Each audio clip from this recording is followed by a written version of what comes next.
एक काशी में ब्राह्मण थे। बचपन से ही उनको भागवत जी पढ़ने का शौक लग गया। बताओ, ऐसे शौक लगे तो कितना अच्छा। वही भागवत जी हैं, लेकिन एक आश्चर्य की बात है, हर बार भागवत जी का अध्ययन करने में आपको नई लगेंगे। ये भागवत जी का आधुनिकता है। जितनी बार आप सुनोगे, जितनी बार आप पढ़ोगे, जितनी बार आप अध्ययन करोगे, उतनी बार भागवत जी नवीन हो जाती हैं। पुरा अपि नवम इति पुराणम, इसीलिए पुराण है। और पुराण भी नहीं है, महापुराण है।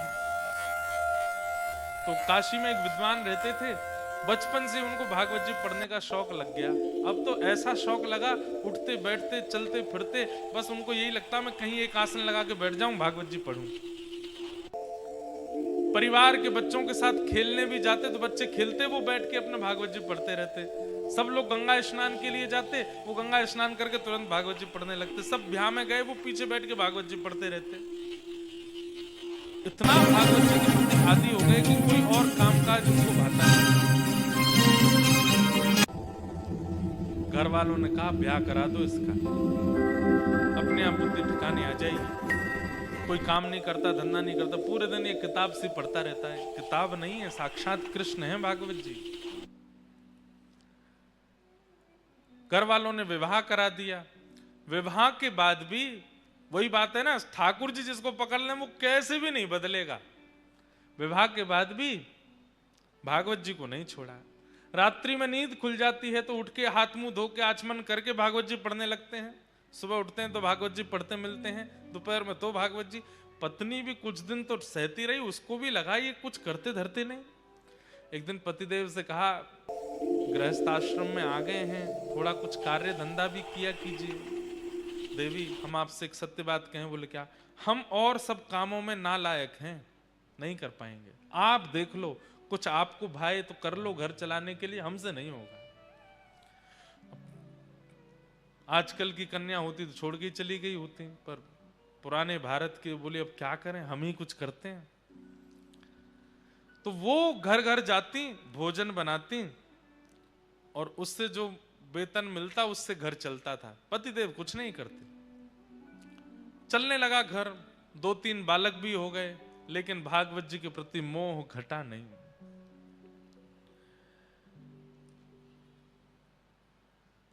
एक दिन कुछ संत आए घर में। अब इतनी कमाई तो होती नहीं थी पत्नी की, थोड़ी बहुत होती थी जिससे कि बच्चे और ये लोग प्रसाद पा लेते थे। आज का प्रसाद पा लिया, नया राशन शाम को लेके आना था बाजार से। उसी बीच में संतों की टोली आ गई। और प्राचीन भारत में संत जन बता करके पूछ करके नहीं आते थे, बस आ जाते थे। और द्वार पर आकर के बस प्रार्थना भी नहीं, द्वार पर आकर के बस कहते थे कि हम इतने संत हैं, हमारी व्यवस्था करो। अब घर उस समय के भारत के लोग पूछते भी नहीं थे, व्यवस्था करते थे। संत आए, संत आ गए, आकर के घर में बैठ गए। पत्नी ने प्रणाम किया, पतिदेव भी आए, प्रणाम किया दोनों ने। बोले भगवान बड़ी कृपा। बोले हम 12 मूर्ति संत हैं, अयोध्या से आए हैं काशी दर्शन करने। आपके घर के बाहर तुलसी वन देख करके, गैया देख करके हमको लगा कोई विप्र ब्राह्मण हैं, हम 12 संत प्रसाद पाएंगे, तैयारी करो। अब पत्नी दौड़ी रसोई में, पीछे से ब्राह्मण देवता भी आए, देवी बनाओ। बोलो कहां से बनाए, सब तो खत्म हो गया, राशन लेकर के आना है। तो बोले 2 पैसा ले आए राशन। बोलो कहां से दें, सब खर्च हो गया इस महीने का, इस महीने की पगार अभी मिली नहीं, कल मिलेगी, फिर राशन आएगा, फिर बनेगा। पत्नी तो व्याकुल हो गई, मैं हमेशा संभाल लेती हूं, इस बार आप संभाल लीजिए कुछ। अब पतिदेव बोले देवी तुम तो जानती हो हम तो कुछ करते धरते नहीं, हम पे तो 1 रुपया भी नहीं है, कैसे हम कैसे संभालें, कुछ तो कीजिए। कहीं से भी संत जन बैठे हैं, इधर जामे उधर जामे सब, लेकिन कोई व्यवस्था नहीं बनी। बहुत देर हो गई तो संत समझ गए कि यहां कोई व्यवस्था नहीं है, संकोच में ये हमसे बोल नहीं रहे हैं। संत जन अपने आसन लेके उठ गए, बोले बिटिया फिर कभी आएंगे, आज के लिए जैसे आराम, कह करके चले गए। लेकिन आज इतने वर्ष बाद आज उसको बड़ी ग्लानि हुई और अपने पति से लड़ने लगी। आज आप भी अगर कुछ काम धंधा कर रहे होते तो घर की इतनी बुरी स्थिति नहीं होती। मैं घर घर जाती हूं, रोटी बनाती हूं, पगार मिलती, घर चलाती हूं, बच्चों को पढ़ाती हूं। अगर आप भी कुछ कर रहे होते तो कम से कम इतनी व्यवस्था तो होती कि कभी संत महापुरुष आ जाएं तो प्रसाद पवा दें। बस पूरे दिन भागवत जी भागवत जी भागवत जी। अरे बचपन से अब तक आप इतना भागवत जी का अध्ययन करते आए हैं, क्या दिया भागवत जी ने हमको? कुछ भी तो नहीं। आप कहते हैं इनको किताब मत बोलो, पुराण मत बोलो, ग्रंथ मत बोलो, कृष्ण है। कृष्ण है तो देते क्यों नहीं कुछ भी? इतना जीवन आपने समर्पित कर दिया, अपनी पत्नी का ध्यान नहीं रखते, बच्चों का ध्यान नहीं रखते, अपने पूरे खानदान का ध्यान आप नहीं रखते, पूरे दिन वो कृष्ण रूपी भागवत में लगे रहते हैं। क्या दिया भागवत जी ने हमको? जिस घर से संतों को भूखा जाना पड़ता हो, ऐसे घर में भागवत जी को मैं कृष्ण नहीं मानती।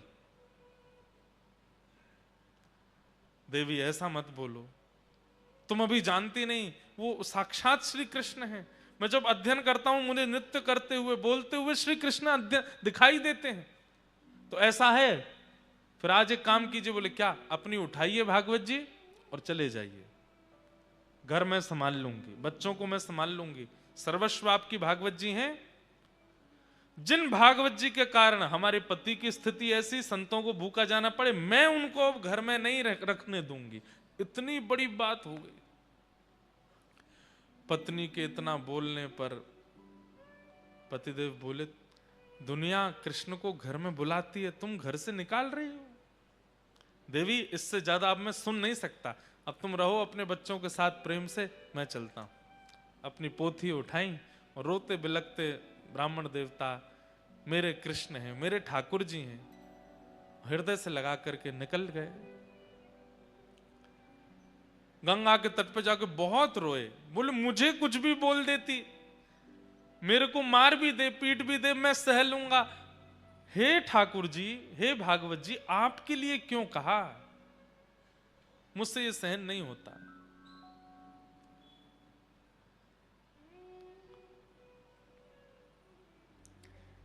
प्रबल प्रेम के पाले पढ़कर हरि को नियम बदलते देखा, अपना मान टले टल जाए, पर भक्त का मान न टलते देखा। जब रोने लगे वो ब्राह्मण देवता भागवत जी को हृदय से लगा के, ठाकुर जी से सहन नहीं हुआ। ठाकुर जी मन में विचार करने लगे, भैया ये 40-41 वर्ष के हो गए ब्राह्मण, और जब से इन्होंने होश संभाला तब से केवल भागवत जी का ही अध्ययन किया, भागवत जी का ही पाठ करते हैं, कुछ काम कुछ भी नहीं, सब कुछ मुझे अर्पित कर दिया। और आज भागवत जी के लिए 2 शब्द गलत सुन के घर से ही निकल गए। मैं जाऊंगा। और काशी में छोटे से गोपाल जी प्रकट हो गए, और प्रकट होकर के ऊंची धोती पहन करके, सिर पर बढ़िया स्वाफा बांध करके, और बढ़िया कजरारे नेत्र हैं ठाकुर जी के, हाथों में कड़ूला पहने हैं, पैरों में सुंदर पाजेब पहनी है, कमर में करधनी पहनी है, गले में कंठा और एक सुंदर बगनखा पहना है, कानों में छोटे छोटे सुंदर हीरे के मोती हैं। ऐसी अद्भुत छवि ठाकुर जी की। लेकिन अपने सिर पर डलिया लेकर के कुछ बेचने वाला व्यक्ति होता है, ऐसे बन करके निकले। लेकिन सब इनको देख करके आश्चर्यचकित हो रहे हैं। क्यों? बोले भैया रोड पर कुछ सामग्री देने वाले व्यक्ति के रूप में इतना आकर्षण, वस्त्रों में इतना आकर्षण, चाल ढाल में इतना आकर्षण, ये तो बिल्कुल ललित गति, टेढ़ी मेढ़ी सी चाल, और ऐसे सुंदर सिर पर डलिया लेकर के, और बढ़िया स्वाफा सिर पर बांध के, एक स्वाफा कंधा पर डाल के, पसीना पहुंचते भय, और चल रहे हैं। जो देखे वही इन पर लुभा जाए। पहुंच गए ब्राह्मण के घर पर, दरवाजा खटखटाया। पत्नी ने जैसे ही द्वार खोल करके देखा, छोटे से गोपाल जी, गदमदरा से हाथ, गदमदरा से पाम, नेक सो पेट निकरो भयो है, गले में सुंदर हार पहने हैं, हाथों में सुंदर मणि के सुंदर कड़ूला पहने हैं, सब चमक रहे हैं। देख करके वो भी आश्चर्यचकित, इतना प्यारा बालक, इतना सुंदर श्रृंगार करके ऐसे घूम रहा है। कहो बालक, तुम्हारी माताजी कहाँ है, कहां से आए हो, और इतने से तुम हो और इतनी बड़ी डलिया भारी सिर पे लेके कहां घूम रहे हो, क्या चाहिए? देखो, खाने पीने की वस्तु तो मेरे पास नहीं है, जल पिला सकती हूं। ठाकुर जी खड़े खड़े देख रहे हैं, और तुम इतने प्यारे हो, इतने सुंदर, माँ ने अकेले कैसे छोड़ दिए, कहां है तुम्हारी माताजी? तो ठाकुर जी उसको इशारा करते हैं, हम पे बोलना नहीं आता। अच्छा गूंगे हो? ठाकुर जी बोले, अच्छा गूंगे हो, कुछ लिखने को दूं, लिख के बताओगे? बोले हाँ। लिखने के लिए कुछ दिया, तो ठाकुर जी उस पर लिख रहे हैं। क्या लिखे? बोले आपके पति जो हैं उनका मैं सेठ हूं, आपके पतिदेव का मैं सेठ हूं, वो मेरे यहां पर गुप्त नौकरी करते हैं और बचपन से मेरे यहां नौकरी कर रहे हैं, आज तक अपनी पगार नहीं लेकर के गए। आज मुझे कैसे भी करके पता चला कि उनको धन की बड़ी आवश्यकता है, तो 12 वर्ष की आयु से लेकर के 41 वर्ष की आयु तक उन्होंने जितना भी मेरे यहां कार्य किया, उसकी जो पगार होनी चाहिए वो सब लेकर के आया हूं, आपके द्वार पर रख करके जा रहा हूं, उनको दे दीजिएगा। ऐसा कह करके लिख करके उसको पकड़ा दिया। अब वो पढ़ने लगी, पढ़ते पढ़ते पढ़ते अंत में सोच भी रही है, इतने छोटे से सेठ जी हमारे पतिदेव के। जैसे देखा तो डलिया रखी है, ठाकुर जी तो अंतर ध्यान हो गए वहां से। डलिया के ऊपर से जैसे ही वस्त्र हटाया, ऐसी ऐसी मणियां रत्न आभूषणों से जड़ित, और इतने सुंदर सुंदर उसमें स्वर्ण के आभूषण, मणियां, हीरे जवाहरात सब चमक रहे हैं। अरे काशी के नरेश के पास भी इतनी संपत्ति नहीं होगी जितनी संपत्ति और बहुमूल्य मणियों को देख करके वो बालक है। पत्नी की तो आंखें खुली रह गई, बोले कि पतिदेव इतनी बड़ी नौकरी करते थे, आज तक नहीं बताया। डलिया उठाने लगी तो उठी नहीं, बच्चों को बुलाया, 3-4 बच्चे स्वयं लगे तो जैसे तैसे खिसका के भीतर लाए। इतनी धन संपत्ति देख करके पत्नी तो बड़ी व्याकुल हो गई। छोटे वाले बालक को भेजा, जाओ पिताजी को ढूंढो, गंगा के तट पर होंगे, उनसे कहो जल्दी आमे लौट करके, माँ ने बढ़िया पकवान बनाए हैं घर में। बालक दौड़ा दौड़ा गया तो वहां पर भागवत जी का पाठ कर रहे थे, अश्रुबिंद गिर रहे हैं। पिताजी जल्दी घर आइए, मैया ने बहुत सुंदर पकवान बनाए हैं आपके लिए, वो प्रतीक्षा कर रही हैं, आप पाएंगे तभी पाएंगे, जल्दी आ जाइए। ब्राह्मण देवता सोचने लगे, लड़ने के बाद पकवान कौन बनाता है घर में? हमको घर से निकाल दिया, इतना सब कुछ बड़ा बुरा बोल दिया, और सुबह संतों को पवाने के लिए एक फूटी कौड़ी नहीं थी, अब पकवान बनाए हैं। चलो, भागवत जी का पाठ पूर्ण करके हृदय से लगा के गए। लौट करके घर जैसे ही आए, द्वार खटखटाया, इतने में तो पत्नी उसमें से कुछ स्वर्ण लेकर के बढ़िया साड़ी आड़ी खरीद के बढ़िया सुंदर तैयारियां करके आ चुकी घर पर, पूरा घर सजा दिया।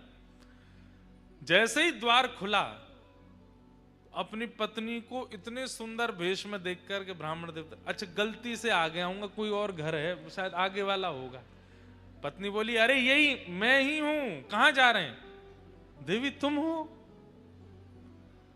इतनी गोरी पहले तो नहीं लगी थी, इतना बढ़िया वस्त्र पहले तो नहीं पहना, कहां से आया?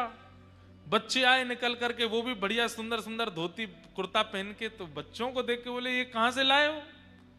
मैं तो आज इतने वर्ष हो गए, एक एक 2 कुर्ताओं में पूरा जीवन निकाल दिया, कैसे आया भाई, ये कौन करके गया ये सब? पत्नी बोली, ज्यादा होशियार मत बनिए, सारी पोल पट्टी खुल गई है आपकी। बोले क्या पोल पट्टी? बोले आपकी नौकरी वोकरी के बारे में सब पता चल गया हमको। पतिदेव बोले, कौन सी नौकरी, हम कुछ नहीं करते। अच्छा आओ भीतर आओ। भीतर ले जाकर के डलिया रखी थी कमरे में, खोल के दिखाया, देखिए रत्नों की चमकाहट देख करके बोले, देवी कहां से चोरी करके लाई हो? बोले चोरी नहीं करके लाई हूं, आपका मालिक आया था, गूंगा मालिक। और एक बात बताइए, इतना छोटा, हमारे बच्चों से भी छोटा था वो, उसको मालिक, लेकिन क्या सुंदर उसका वर्ण, आहा क्या कड़ूला पहने थे, सिर पर क्या सुंदर पाग बंधी थी, उस पर मोती के हार, गले में कंठा, कौंधनी, पैरों में पाजेब, थोड़े थोड़े नील वर्ण के सा अंग। अब ये पत्नी बोलती जाए और पत्नी ठाकुर जी का चिंतन पतिदेव के चित्त में आ रहा है कि निश्चित ठाकुर जी आए। देवी तुम्हें कैसे पता? उन्होंने बताया। बोले कि लिख के दे के गए हैं। जब बोले मुझे दिखाओ कहाँ लिखा है। पर्चा दिया तो पत्र देखा, उसमें जितनी लिपियां थीं वो लिपियां देखते देखते वो आपस में मिलने लगी और मिलते मिलते मिलते मिलते वो समस्त लिपियां एक आकृति बनाती हैं और उस आकृति में नन्हे से गोपाल जी सिर पर डलिया रखे ऐसे खड़े हैं, वो एक आकृति प्रकट हो जाती। नेत्र सजल हो गए, बेहोश हो गए। ब्राह्मण देवता होश में आए तो रोने लगे। देवी वो कहां गए, कहां चले गए, मुझे बताओ ना। अरे सेठ जी हैं, तुम्हें तो पता होगी कहां है। अरे वो सेठ मेरे नहीं है, पूरे विश्व के सेठ हैं। साक्षात ठाकुर जी आए थे और ये जो बात कहकर के गए ना कि मैंने जीवन भर उनके यहां नौकरी की है, ये भागवत जी ही, मैं अकिंचन भाव से भागवत जी का जो पाठ करता था उसी का वो पूर्ण जो भी मैंने किया है उसका वो सब वेतन देने के लिए आए थे। श्रीमद् भागवत जी को तुम कृष्ण नहीं मानती, वो भागवत जी कृष्ण स्वरूप ही आए थे और ये सब दे करके गए। श्रीमद् भागवत ग्रंथ नहीं है, पोथी नहीं है बंधु, आज आ गए हैं। प्रयास कीजिएगा, अपना आसन संग लेकर के आइए। जिस स्थान पर बैठे नित्य उसी स्थान पर बैठिए, एक एक शब्द ध्यान से सुनिए और सुनने के बाद अपने जीवन में उतारना प्रारंभ कर दीजिए। एक क्षण की भी कथा छूटे ना। आप अनुभव करेंगे 8वें दिन से ही स्वप्न में, अनुभव में, किसी कृपा से ठाकुर जी की अनुभूति होने लग जाएगी। भागवत जी की ऐसी कृपा है। श्रीमद् भागवत साक्षात कृष्ण की प्राप्ति कराती है। 5 वर्ष की भागवत जी की सेवा का फल हमको मिला। श्री गिरधर लाल जी 5 वर्ष की सेवा होते ही गिरधर लाल जी मिल गए। 5 साल हुए थे कथा करते हुए तब लाल जी आए, उसके बाद 5 साल और हो गए, 10 साल हो गए। अब 5 साल होते ही अब जनवरी में श्री जी भी आ जाएंगे, तो श्री राधा गिरधर लाल हो जाएंगे। हम तो अपना प्रमाण दे रहे हैं कि हमें 5 वर्षों में ठाकुर जी कुछ कुछ प्रदान कर देते हैं अपने रूप को। आपको नहीं देंगे, सबको देंगे। भागवत जी कृष्ण है। सूत जी महाराज कहते हैं, काल व्याल मुखग्रास त्रास नृणास हेतवे श्रीमद् भागवतम शास्त्रम कलौ कीरेण भाषितम। भागवत जी ही कलयुग में कृष्ण प्राप्ति करा सकती, उनका आश्रय ले लो। तब पूछा गया कि इन भागवत जी का आश्रय किसने लिया है, कृपा कर उनके बारे में बताओ। तब बताया कि श्री नारद जी महाराज ने भक्ति ज्ञान वैराग्य की पुष्टता के लिए भागवत की कथा कराई और उस कथा में सनक सनंदन सनातन सनत कुमारों ने कथा सुना करके भागवत जी से भक्ति ज्ञान वैराग्य को युवा किया। भक्ति सुतौ तौ तरणौ गृहीत्वा प्रेमैक रूपा सहसा विरासित श्री कृष्ण गोविंद हरे मुरारे। हे नाथ नारायण वासुदेव नाथेति नामानि मुहुः वदन्ति। बंधुओं, चाहे वो मीराबाई हूं, चाहे वो सूरदास हूं, चाहे आपके नरसिंह मेहता हूं, श्रीमद् भागवत जी का आश्रय सबने लिया। हमारे स्वामी श्री हरदास जी महाराज तो वो कैसे पंक्ति में एक में कहते हैं कि प्रथम सुने भागवत भक्ति रस मुखवाणी, ऐसे करके है ना। हो तो हमको भेजना, हम सुनाएंगे। स्वामी श्री हरदास जी महाराज जिन्होंने श्री कुंज बिहारी लाल जी को वृंदावन में प्रकट किया, उन्होंने 7 सोपान बताए, बहुत सुंदर हैं। अभी हमारे पास आ जाएंगे तो आपको बताएंगे। 7 सोपान बताए। उनमें सबसे पहला सोपान, सोपान मतलब सीढ़ी, कृष्ण प्राप्ति की, भगवत प्राप्ति की 7 सीढ़ी हैं, उसमें सबसे पहली सीढ़ी बताई भागवत जी। कोई व्यक्ति सीधे नाम आश्रय ले ले, कोई व्यक्ति सीधे धाम आश्रय ले ले, कोई व्यक्ति सीधे सेवा आश्रय ले ले, लेकिन भागवत जी का आश्रय अभी तक नहीं लिया है, तो हम स्पष्ट कह दें, नाम में भी अपराध बनेगा, धाम में भी अपराध बनेगा, सेवा में भी अपराध बनेगा। सबसे पहले भागवत जी का आश्रय, प्रारंभ यहीं से, और एकाध कथा में नहीं, अनेक कथाओं को अपने चित्त में धारण करे और बस सुनता रहे, सुनता रहे, सुनता रहे, सुनता रहे, जब जब अवसर मिले सुने। एक दिन ऐसा आएगा, ठाकुर जी स्वयं आज्ञा करेंगे, शब्द सुनाई देगा, या चित्त में व्याकुलता प्रकट हो जाएगी कि अब कथा जीवन में आगे, अब नाम चाहिए। वो व्याकुलता से फिर नाम का आश्रय लो, दीक्षा ले लो, गुरु दीक्षा लो, नाम आश्रय लो, जो भी आपको मंत्र आश्रय लो, नाम आश्रय लो। अब आप अष्टाक्षर मंत्र करते हैं या कोई भी मंत्र करते हैं, लेकिन भागवत जी नहीं सुनते, तो आपके मंत्र जाप में, नाम जाप में होता है ना, कई लोग, महाराज जी मन नहीं लगता, नींद आ जाती है, इधर उधर मन चला जाता है, माला छूट जाती है, हाथ से गिर जाती है, पूरी होते होते होते फिर हाथ से छूट जाती है, फिर ढूंढते हैं, शुरू से करते हैं। ये सारे अपराध क्यों बनते हैं? क्योंकि नाम आज्ञा कर रहे हैं, बोले पहले भागवत जी की शरण लो, पहले समझो तो सही कि भागवत का स्वरूप क्या है। तो सबसे पहला आश्रय भागवत जी का लेना है। तो स्वामी जी महाराज क्या आज्ञा करते हैं, सुनो।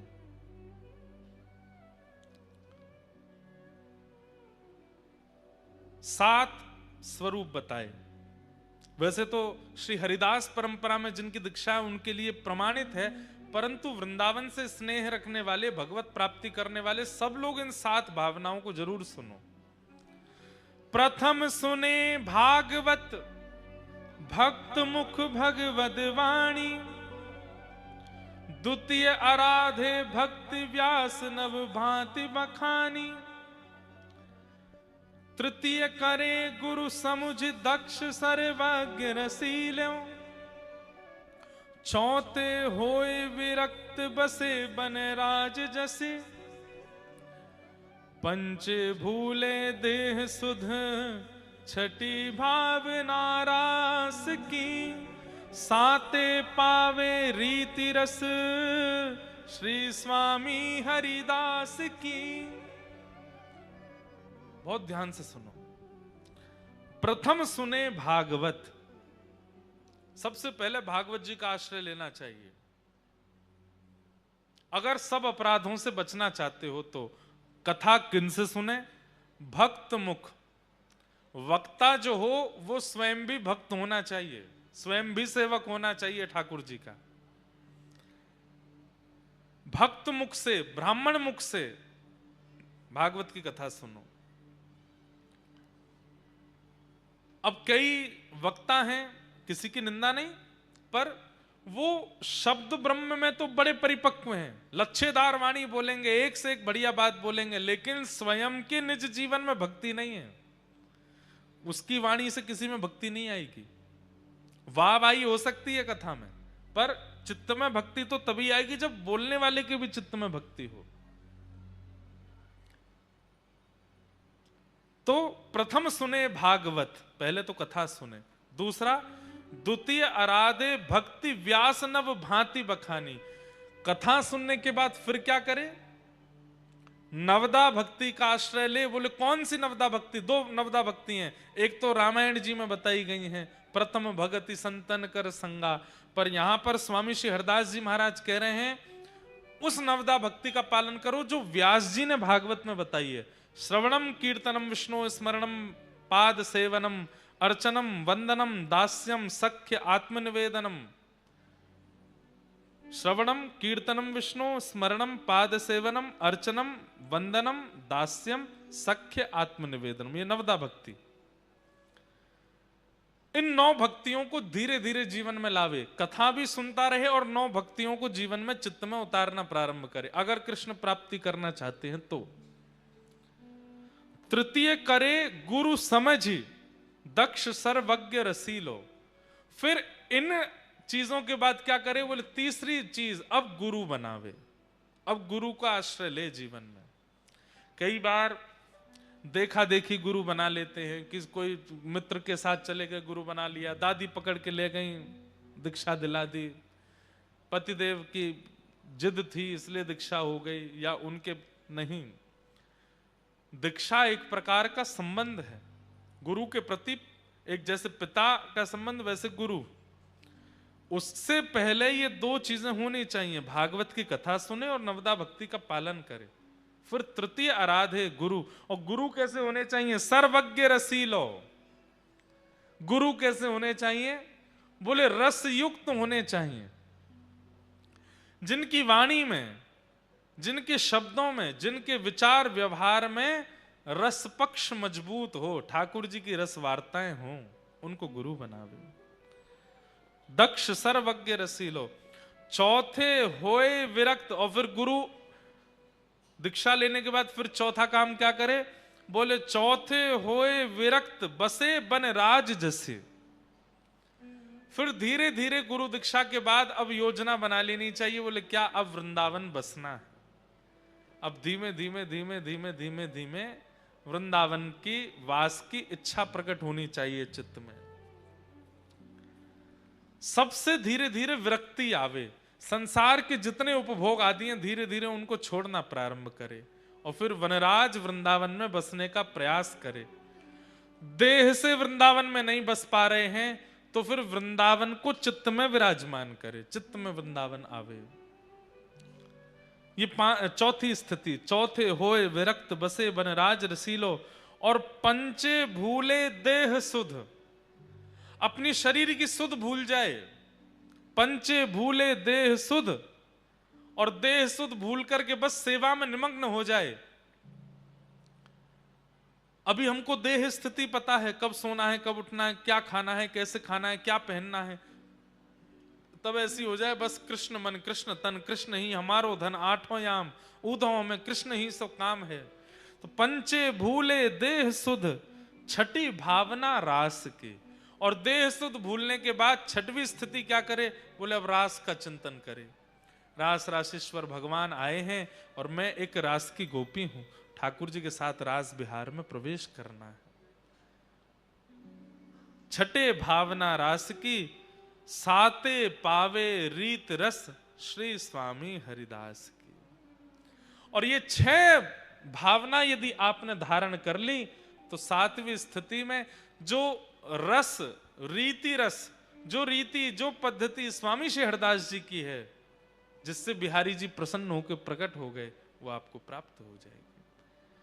पर इन 7 का प्रारंभ कहां से है? अच्छा एक बात बोलूं, आप कहोगे महाराज जी हम तो लिख ही नहीं पाए, भूल गए, आपने 7 क्या बताए? अरे पहला याद है ना, प्रथम सुने भागवत भक्ति रस, प्रथम सुने भागवत भक्त मुख भगवत वाणी। बस ये याद है ना, भागवत जी का आश्रय ले लो, बाकी की 6 स्थिति भागवत जी प्रदान कर देंगे, भागवत जी कृपा कर देंगे। भागवत जी का आश्रय, भक्ति ज्ञान वैराग्य तीनों युवा हो गए भागवत जी के आश्रय से। तभी एक धुंधुकारी नाम के व्यक्ति की कथा सुनाई गई, जिसने अपने माता पिता के साथ अत्यंत द्रोह किया, मृत्यु के बाद प्रेत बन गया। माता पिता से द्रोह करता है, व्यसन करता है, परिस्त्री गमन करता है, छल कपट आदि ये सब काम स्थिति रखता है अपने जीवन की। मृत्यु के बाद ऐसे लोग ही भूत बनते हैं। भजन बिन नर मर गट के भूत। भूत कौन बनता है? प्रेत कौन बनता है? सबसे पहला जो माता पिता से बैर करता है। मां कैसी भी हैं, पिता कैसी भी हैं, सीखिए प्रहलाद जी महाराज से। प्रहलाद जी का भजन श्रेष्ठ था, इसलिए नृसिंह भगवान आए, ये बात कहना उचित है। पर उतना ही उचित यह भी है कि इतने दुष्ट पिता होने के कारण भी प्रहलाद जी ने कभी अपने पिता के प्रति दूषित भावना नहीं रखी, इसलिए भी नृसिंह भगवान आए। प्रहलाद जी नित्य प्रणाम करते हैं अपने पिताजी को। भले ही मेरे पिता राक्षस हैं पर मेरे पिता हैं, नित्य प्रणाम करते हैं। इस भावना से भी ठाकुर जी प्रकट हुए कि वाह भाई प्रहलाद, तेरी पिता भक्ति पर मैं रीझ गया। इतना अत्याचार करने वाले पिता को भी तुम रोज दंडवत प्रणाम करते हो।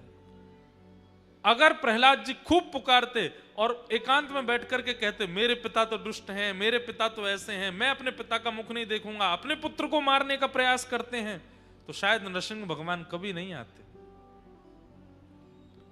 वो इसलिए भी आए हैं क्योंकि प्रहलाद अपने पिता में दोष नहीं देखता। जैसे भी हैं मेरे पिता हैं, ऐसी बुद्धि बच्चों को रखनी चाहिए।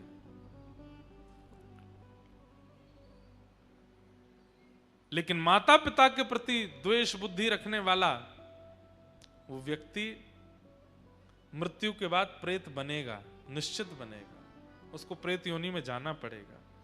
धुंधुकारी ऐसे प्रेत बने हैं, गया श्राद्ध करने से भी मुक्त नहीं हो पाए। तब सूर्य नारायण भगवान ने आज्ञा करके इनके भाई गोकर्ण जी से कहा भागवत की कथा कराओ, क्योंकि अत्यंत कठिन प्रेत योनि में गया व्यक्ति गया श्राद्ध से भी मुक्त नहीं हो पाएगा, उसके लिए तो भागवत की कथा ही करानी पड़ेगी। श्रीमद् भागवती वार्ता मुक्तिदानेन गर्जति, प्रेत पीड़ा विनाशिनी, प्रेत पीड़ा से मुक्ति प्रदान करने वाली तो भागवत की कथा है। तब श्री गोकर्ण जी महाराज ने अपने प्रेत बने भाई का संकल्प लेकर के कथा की, और 7 दिन की कथा होते ही श्री धुंधुकारी एक दिव्य रूप धारण की और विमान में बैठकर के भगवत धाम को प्रस्थान कर गए, प्रेत योनि से मुक्त हो गए। ऐसी भागवत जी की कथा। मैं यहां एक बात कहता हूं, मृत्यु के बाद प्रेत बनने पर भागवत जी जब मुक्त कर देती हैं, तो मरे हुओं को जब मुक्त करती, हम तो जीवित हैं, हमको मुक्त नहीं करेंगे? निश्चित मुक्त करेंगे। इसलिए भैया ऐसी भागवत जी की शरण में आइए। आज प्रथम दिन कथा का महात्म को हम विराम देते हैं, विश्राम करते हैं। कल कथा 7 बजे से समय है, 7 साढ़े 7 के बीच में हम हर हाल में आ जाएंगे। कथा चलेगी 10 बजे तक, ताकि जो दूर से आ रहे हैं उनको जाने में कोई दिक्कत ना हो, वो सब भी जा सकें। प्रेम और भाव से सब लोग हमारे साथ हैं। गोविंद गोविंद गाइए रे भजो, राधे गोपाल कृष्ण गाइए।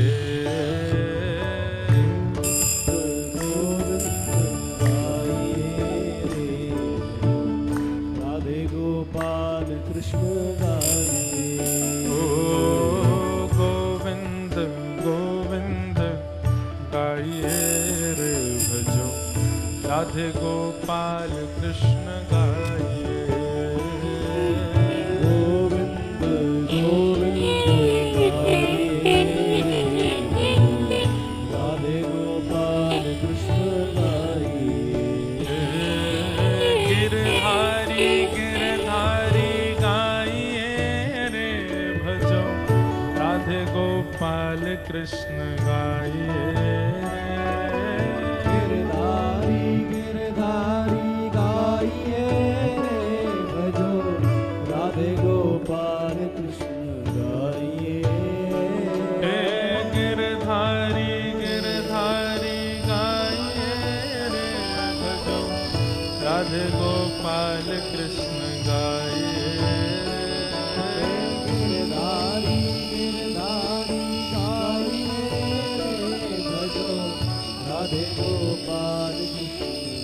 श्री द्वारिकाधीश जी की ध्वजा जी पधारी हैं, और हमारे यहाँ ऐसी मान्यता है कि ठाकुर जी की ध्वजा जी अगर कहीं जाती हैं तो स्वयं ठाकुर जी उस रूप में पधारते हैं। बोलो द्वारिकाधीश की, श्री राजाधिराज महाराज की। गोविंद गोविंद गाइए रे भजो, राधे गोपाल कृष्ण गाइए। गोविंद गोविंद गाइए रे भजो, राधे गोपाल कृष्ण। द्वारिका मां कौन छे? राजा रण छोड़ छे।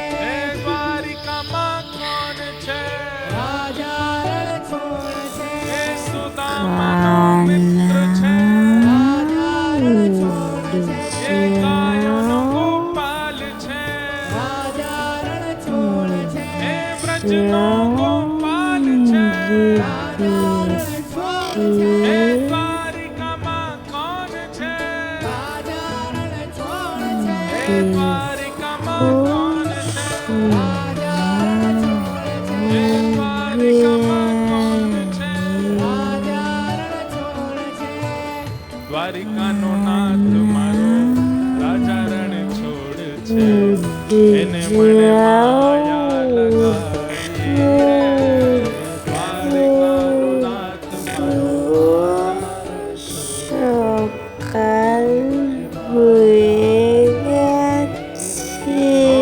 એને મને માયા લગાડી મારા વાલા એને મને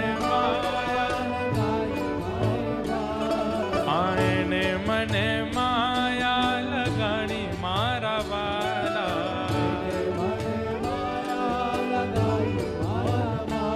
ઓ એને મને માયા લગાડી રે એને મને હે ગાયોનો ગોપાલ મારો રાજા રણ છોડ છે એને મને માયા લગાડી રે ગાયોનો ગોપાલ મારા રાજા રણ છોડ છે એને મને માયા લગાડી રે હે દ્વારિકાનો નાથ મારો રાજા રણ છોડ છે એને મને માયા લગાડી રે દ્વારિકાનો નાથ મારો રાજા રણ છોડ છે એને મને માયા લગાડી રે એને મને માયા લગાડી મારા વાલા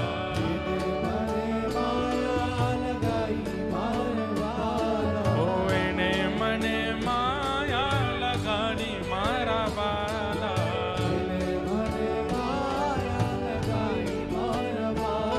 ઓ એને મને માયા લગાડી રે એને મને આવો. હે વ્રજનો ગોપાલ મારો રાજા રણ છોડ છે એને મને માયા લગાડી રે બ્રજનો ગોપાલ મારો રાજા રણ છોડ છે એને મને માયા લગાડી રે હે દ્વારિકાનો નાથ મારો રાજા રણ છોડ છે એને મને માયા લગાડી રે હે દ્વારકાનો નાથ મારો રાજા રણ છોડ છે ये એને મને માયા हमारे ऊंझा के कुछ भक्त देखो ये ठाकुर जी का चौपटा बना के लाए हैं और ये कोई छोटे बालक हैं इन्होंने राधा रमन जी और गिरधर लाल जी राधा रमन जी और गिरधर लाल जी बनाए हैं और कोई ने किशोरी जी को स्वरूप बनाया और वंशी बजा रही हैं छोटे छोटे बालक बना के लाए हैं श्रीनाथ जी को स्वरूप है और जे पता ना कोई कोई कौन है भैया ये तो हम जैसे लग रहे हैं नेक नेक अपने ब्याह के काजे यही भेजूंगा मैं सब बालक ये देखो आहा ठाकुर जी रास बिहार कर रहे हैं छोटे छोटे बालक ऐसे बना को लामे वाह जगन्नाथ जी राधा रमन जी वाह जय जय श्री राधा रमन ये भी कोई बालक बना के लाए हैं ऐसे सुंदर सुंदर चित्र बना के सब हमारे लाल जी के पास जामेंगे लाल जी देखेंगे कौन कौन कहा बना के लायो आप तो प्रेम से गाओ हे द्वारिका मां कौन छे રાજા રણ છોડ છે हे द्वारिका मां कौन छे રાજા રણ છોડ છે क्यों ब्रजनो गोपाल छे રાજા રણ છોડ हे प्यारो गिरधर गोपाल छे રાજા રણ છોડ છે श्री राधा रमन लाल छे રાજા રણ છોડ છે प्यारो राधा वल्लभ लाल छे રાજા રણ છોડ છે श्री मदन मोहन लाल छे રાજા રણ છોડ છે श्री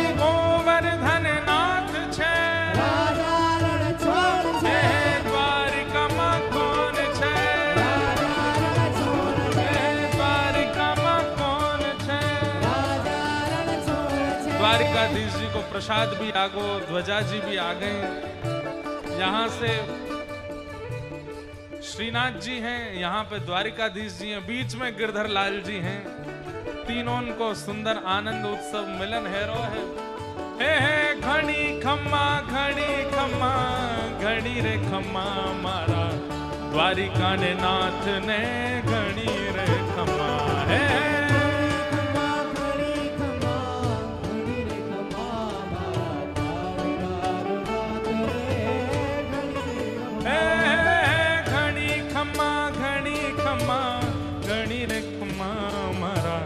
द्वारिका ने नाथ ने घड़ी रे खम्मा। घड़ी खम्मा घड़ी खम्मा घड़ी रे खम्मा मारा, द्वारका नाथ रे घड़ी रे खम्मा। घड़ी खम्मा घड़ी रे खम्मा मारा, द्वारिका नो नाथ ने घड़ी रे खम्मा। घड़ी खम्मा घड़ी खम्मा घड़ी रे खम्मा मारा, द्वारका नाथ रे घड़ी रे खम्मा। श्री द्वारिकाधीश की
द्वारिकाधीश की, श्रीनाथ प्यारे की, श्री रणछोड़ राय भगवान की, उमिया माता की, भागवत महापुराण की, सब संतन की।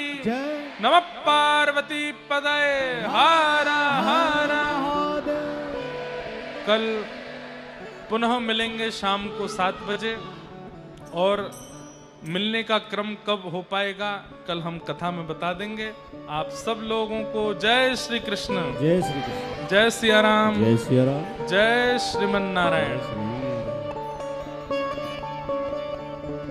हो आरती ते पावन पुराण के, आरती ते पावन पुराण के, धर्म भक्ति विज्ञान खान के, धर्म भक्ति विज्ञान खान के, महापुराण भागवत निर्मल सुख मुख विगलित निगाह कल्प फल, परमानंद सुधारस में कर लीला रति, रस रस निधान की, आरती ते पावन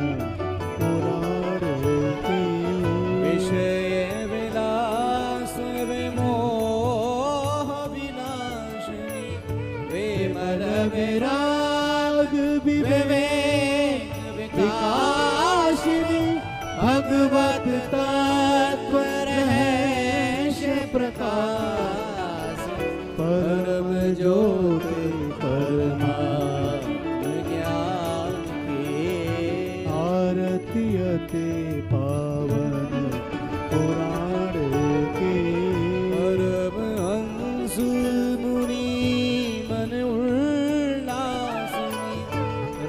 गिरधर रसरास विलासिनी भुक्ति मुक्ति रति प्रेम सुदास कथा किंचन प्रिय सुजान की धर्म भक्ति विज्ञान की आरती अति आरती अति आरती अति पावन पुराण की पुष्पैर्देवाभिवन्दनं मन्त्रपुष्पाञ्जलिः नानासुगन्धिपुष्पाणि यथा कालोद्भवानि च पुष्पाञ्जलिर्मया दत्तो गृहाण परमेश्वरः।